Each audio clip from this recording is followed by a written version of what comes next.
हरिओम प्रिय दर्शकों, यदि आपकी मेष राशि या मेष लग्न है तो इस वीडियो को बहुत ध्यान से देखिएगा, समझिएगा, क्योंकि इस वीडियो में हम समझने वाले हैं कि ये 12 दिन बहुत भारी हैं। क्यों भारी हैं और किस पे भारी हैं और कैसे इसका बचाव किया जा सकता है, क्या उपाय किए जा सकते हैं, ये सभी कुछ हम जानेंगे। वीडियो को बहुत ध्यान से देखिएगा। प्रिय दर्शकों, हम बात कर रहे हैं बुध की।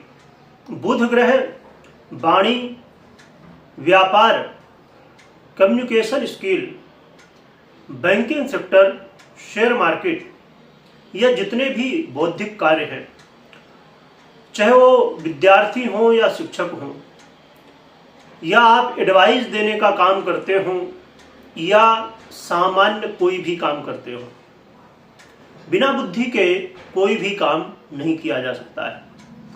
और बुध अब 14 नवंबर को अस्त होने वाले हैं।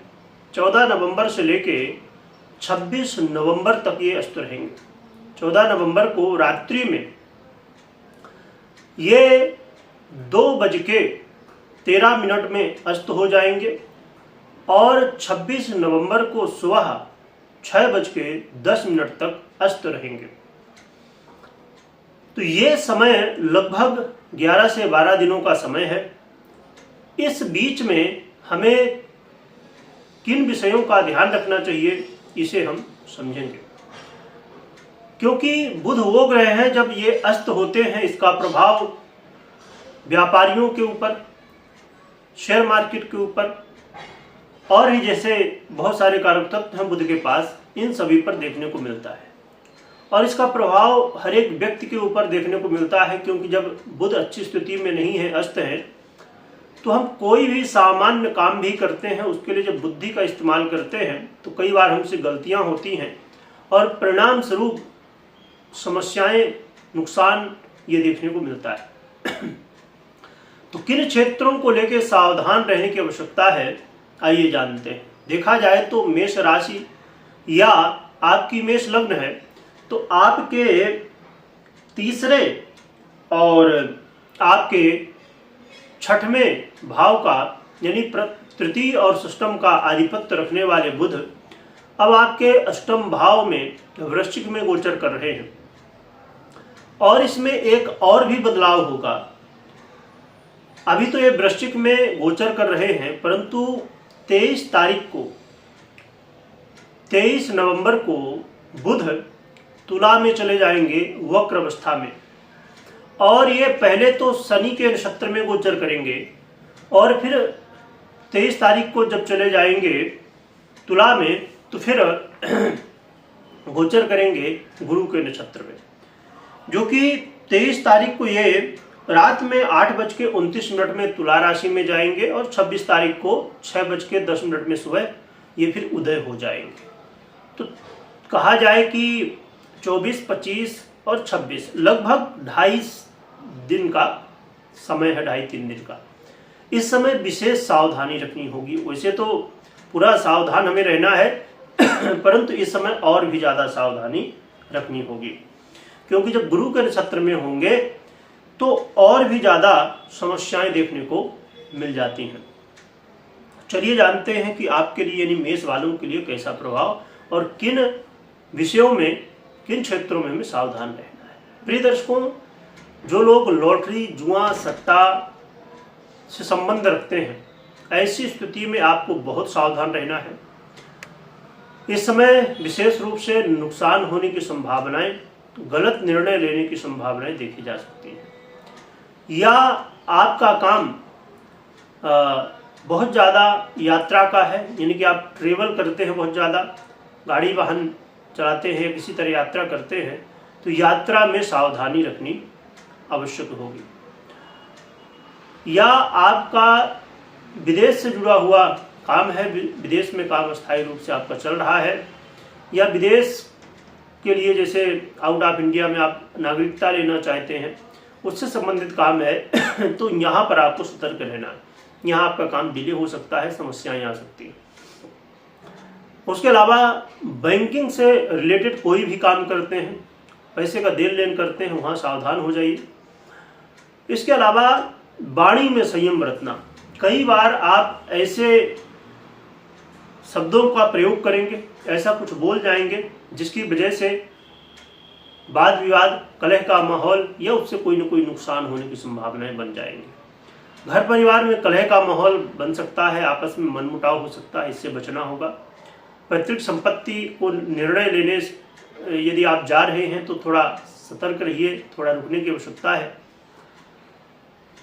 या आप कहीं एफडी में, म्यूचुअल फंड में, या आप और भी कहीं इन्वेस्ट करना चाहते हैं या सेविंग करना चाहते हैं, कुल मिला के थोड़ा ध्यान रखिएगा।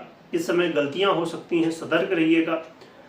और इसका प्रभाव डायरेक्टली तो नहीं पर इनडायरेक्ट, क्योंकि बुध शेयर मार्केट का भी आधिपत्य रखते हैं, तो शेयर मार्केट में भी इसका प्रभाव पड़ेगा। और किसी से वाद विवाद नहीं करना, लड़ाई झगड़ा बिल्कुल नहीं करना, शत्रुता नहीं करना, जल्दबाजी में कोई निर्णय नहीं लेना। तीसरे भाव का आधिपत्य रखते हैं और ये ऊर्जा का भाव है। यहाँ जब अधिक ऊर्जा हो और ऊर्जा सही जगह ना लगाई जाए तो फिर उससे नुकसान ही होता है। तो यहाँ पर आप ध्यान रखिए कि घर परिवार में भाई बंधुओं के साथ वाद विवाद ना हो, और जल्दबाजी में कुछ बोलिए मत, जल्दबाजी में कोई काम करिए मत। खेल कूद या सोशल मीडिया से जुड़े हुए हैं तो जरा सतर्क हो जाइए। तो इन सभी विषयों पर आपको ध्यान रखने की आवश्यकता है। परंतु 23 तारीख को जैसे हमने समझा कि ये तुला में आ जाएंगे, तब भी अस्त होंगे, तो आपको उस समय व्यापारियों को बहुत ध्यान रखना है। अपने दाम्पत्य जीवन में, मैरिज लाइफ में कोई समस्या ना हो। और साथ में आपको मैंने जो अभी पहले बताया कि जल्दबाजी में निर्णय नहीं लेना है, विपरीत का कई बार सहयोग नहीं मिलेगा, तो इस बात का भी ध्यान रखिएगा 23 तारीख से 26 तारीख के बीच में। तो इन सभी विषयों में आपको सावधान रहना है, परंतु ये बहुत ध्यान से सुनिए कि सावधान तो रहना है पर डरना नहीं है, क्योंकि ये सावधानी है और यदि हम सावधान रहते तो हम गलती करने से बच सकते हैं। इसके लिए उपाय क्या करना चाहिए जिससे बुध के अच्छे परिणाम हमें मिले और समस्याएं ना देखने को मिले या बहुत कम हो। इसके लिए आप बुध के यंत्र को अपने घर में स्थापित कर सकते हैं और विधि विधान से स्थापित करके पूजन करें।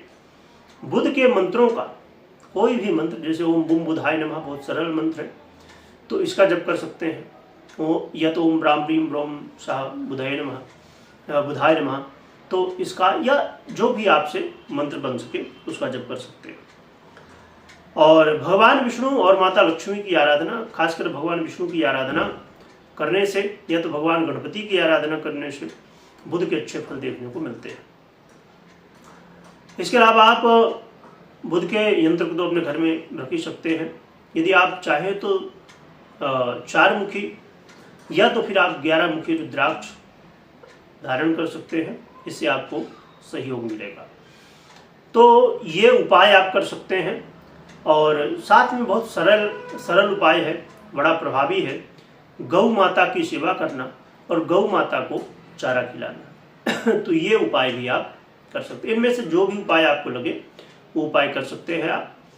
और जैसे रुद्राक्ष हो या यंत्र इत्यादि हो या अन्य सामग्रियां भी, आपको यदि सही चीज़ लेना है तो आपको इस वीडियो डिस्क्रिप्शन में लिंक मिल जाएगी, वहाँ आप जाके देख सकते हैं अपने हिसाब से। तो प्रिय दर्शकों, ये उपाय करें और भगवान का खूब स्मरण करिएगा, जयकारा लगाइएगा और धैर्य रखिएगा।